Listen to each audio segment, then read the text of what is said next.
Chithunzi cha msilikali yemwe mukumuona pa chithunzipo ndi msilikali wa Malawi Defense Force yemwe wamangidwa mu mzinda wa Lilongwe pa mlandu ogwirira mwana wa Zaka 15. Msilikali amene dzina lake ndi Diofis Maone amene anabadwa mchaka cha 1987 ndipo nkhani yonse ndilonena kuti anamufunsira mtsikana wa Zaka 15 mchaka cha 2025 ndipo anayamba kugonana naye mpaka kumupasa pathupi. Mtsikana yemwe tikumukambaye iyeyi adabadwa mchaka cha 2010 pamenepo ndi pa 24 Okutobala ndipo ndochokera mmudzi mwa mfumu yayikulu TN Nkhumba mboma la Mangochi komano kumeneko kuli Lilongwe amaphunzira pa skulu ya kamuzu barracks kumene iyeyi adali form 1 ndipo zikuonesa kunena kuti adayamba kuchita zogonana ndi mkulu amene ndi Diof Maone adatha kupalana naye ubwenzi. So Diof Maone ndochokera mmudzi Mwanakoka mfumu yayikulu mwambo mboma la Dzomba. So kumeneku kuli Lilongwe adapitira ku ntchito monga takambakale kuti ndi msilikali wa Malawi Defense Force kumeneku ku kamuzu barracks. Ndipo nkhani yaululika amene ni mayi wake amtsikanayo atabwera nayo nsopano pa mbalambanda. Nkhani ndiona kuti mayi yake ndi civilian cleaner kumeneku ku kamuzu barracks amagwira ntchito ya uklinala kumeneku ku kamuzu barracks ndipo mayiwa adabadwa mchaka cha 1982 pamenepo ndi pa 31 August. Komano nkhani ndionera kuti mayi adachedwa kuchita ripoti za nkhani kamba koyembekeza kuti mwina mkuluyi akhale akutenga udindo omansamalira mwanayo koma zinapezeka kuti akulu anso sakusamalira mwanayo. Ndi pamene tsopano pamenepo pa 15 ya chaka chino tsopano cha 2026 takamba kale kuti mlandu ndoti udachitika mchaka cha 2025 koma makolo ake a mwanayo amene ndi mayi wake adakhala kayechete kufikira no pa 15 February chaka chimenechi cha 2026 pamene akayichita reporting nkhani ku area 23 police. Nkhani ndiona kuti atadikirira kuyembekeza kuti mkulu yakhale akutenga responsibility yosamalira mwanayo koma mkulu adaonekanso kuti alibe nazo chidi nkhani imeneyo. So makolo ake adachita chiganizo chokayipereka nkhani ku polisi koma nomene tikukamba mkulu sadapereka kumene ku polisi kamba kunena kuti malingana ndi mwambo wa asilikali mkulu asilikali akumuthandiza kaye pang'ono ya mwanjira ina akumuonesa ziwiri zitatu malingana ndi mwambo wawo amene amafotokoza kuti ali ku disciplinary kumene akuonesedwa zoonesedwa. So mkuluyi afotokoza kunena kuti apolisi akhale akumupereka m'manja asilikaliwa akhale akumupereka m'manja mwa polisi pakutha pa zonse ndipo achita promise handover imeneyo kwa mkulu ameneyi. So iwo afotokoza kunena kuti kuchita zimenezi malingana ndi malamulo omwe amayendera kumene ku usilikali. Komano nkhani yanga yayikulu ndimafuna ndichite centered kunena kuti mkuluyi wachita zinthu zomvetsa chisoni kamba kunena kuti zaka zokwana 15 mwana wa zaka 15 mkulu ngati amene nokha amene mukumuonera mu chithunzimo ndi mkulu ndithu mwanayo amene amawalola akulu amene wachibwenzi kuti iyeyo sanazipase mafunso yekha kuti kuma munthu 26 yanga kapena mwina munthawi amapereka ndalama ndithu kuti imene azifika kuti azigonana. So chinthu china chimene mafuna ndifotokoze ndichona kuti padakale pano mtsikanayo ali ndi mwana wa sabata ziwiri mwana ochokera kwa mkulu amene komano ndi kuti zinthu zingapo zimene ndi ma side effect zimene amachita anthuwa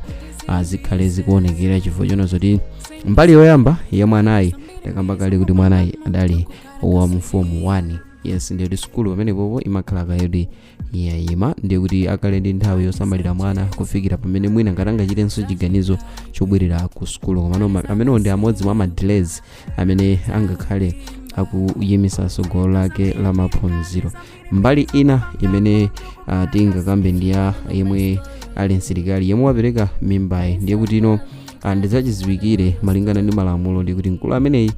ntchito ikhale ikuyimira pomwepo. So waluza ntchito chifukwa cha chisankho chosayenera malo mosankha munthu wa size yake ndikumalimbananso ndi kamwana kakang'ono kamenenso kamuputisa mlandu. So nthawi zina azibambo pena tikamachita zinthu sitikwanisa kulingalira bwinobwino chifukwa kuti zisankho zathu ena zikutipwetekesa chifukwa nditha kukhulupirira kuti kumirira leko sizoti kungaliphera asikana ndi azimayi amene iye akanatha kuwayimisa nkulankhula nawo zokhuza nkhani yake, komanso mwina kudera kudzungulirako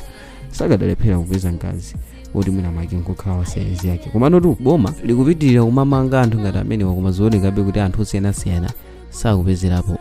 phunziro andizioneka ngati kuti kudziletsa anthu kuwavuta kwambiri maka polimbana ndi ana achichepere ngati amene wawa. So tikamba ndi 15 years ndi zaka zochepa kwambiri zimene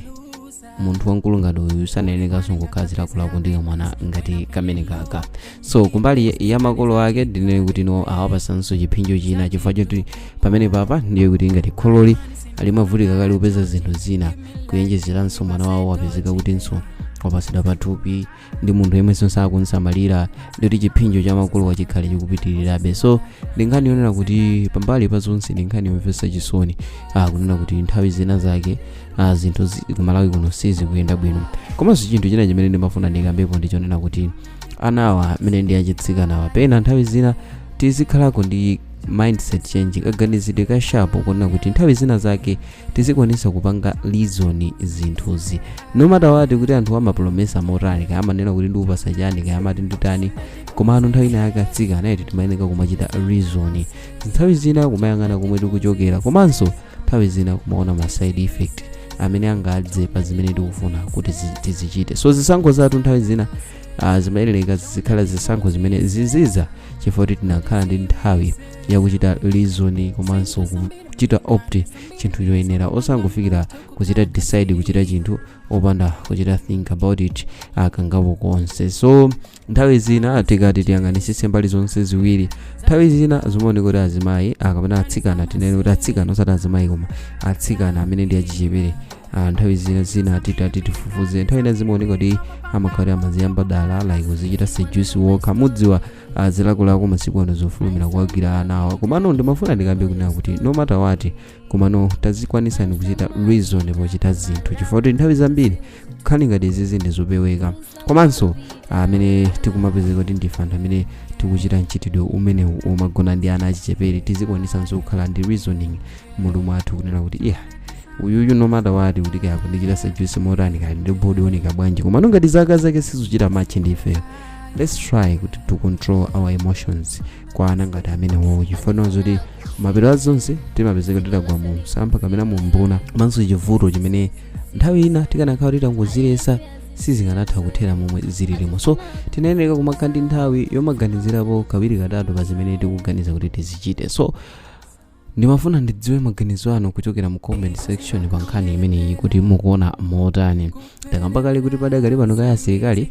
kumusunga kaye ku campus kwawo kumene iwowa akuona kuti athane naye munjira ina malingananso ndi malamulo akumeneko. So akatero amuchita handover kumeneko ku polisi kumene akakhaleno akuchita face the law ndi kuti bwalo la milandu likhale likusegula mlandu wamkulu amene ndi Geoff Maone. So nkhani yanga ndi imeneyo komano through comment section ndimve maganizo anu kunena kuti mukuonapo motani pa nkhani imeneyi nanga kodi inuyo malangizo anu ngakhale otani kupita kwa achitsikana amene nthawi zinazi amaoneka kuti akuziyamba dalapo mazichita seduce okhamwina ifo taona ndalama kapena ifo kuti basi yangukhala anthu kuti mwina mwake sadakuzidwe bwino chifukwa nthawi zina kumakhalanso tikuchokera kumene kumathandizira kumagwa maiso ngati amene wakuti mwina mwache kwanuko ndiko anthu kuti mchitidwe wake ndokhaokhawo ndi basi foti mukudusa muzimenezo kumangopezeka kuti waziyamba nsoli wachichepere komano popeza lamulo osilimaona zonsezo ndikuti amakhala kuti walagwiridwa ndi amene anatengeka nazoyo yemwe watengeka nawo zimene nsikana yamabweresa ndi amene lamulo limamusata ifa lamulo samaonanso kuti izi nayamba motani komano amangofufuza kuti iwe ndi wamkulu motani ifa iwe ndi kuti umayeneka kuchita reason komanso ukwanise kuzilesa kunena kuti chimenecho usachichite ngakhale munthu akuchita kukuputa dala. So ndimafuna ndimveni kuti mungalankhule motani kwa atsikana antundu umenewo nanga kwa amene ndi azibambo amene akukhuzidwa ndi nkhani zimene zamene akumapezeka kuti achita mchitidwe umene umagona ndi ana achichepere oterewa inu mungalankhulapo motani kuti inu mungalangizepo motani kwa azibambo anzinzathu ngati amene wawa kana kuti chitiro meno upitirire kuchepa ifoti padeka lipano kukulira chifukwa chakusazilesa. So ndimafuna ndimve maganizo anu kuzira mu comment section pa nkhani imeneyi. So mu video mtsiku lero mutali ndini wa nthawi zonse Mark Thompson, ndipo ngati mwayikonda musaiwale kuchita like komanso subscribe kuti tithenso kumakupatsirani ena mwa mavideos amene tikukonzerani pano abasa mavita YouTube channel. Bye.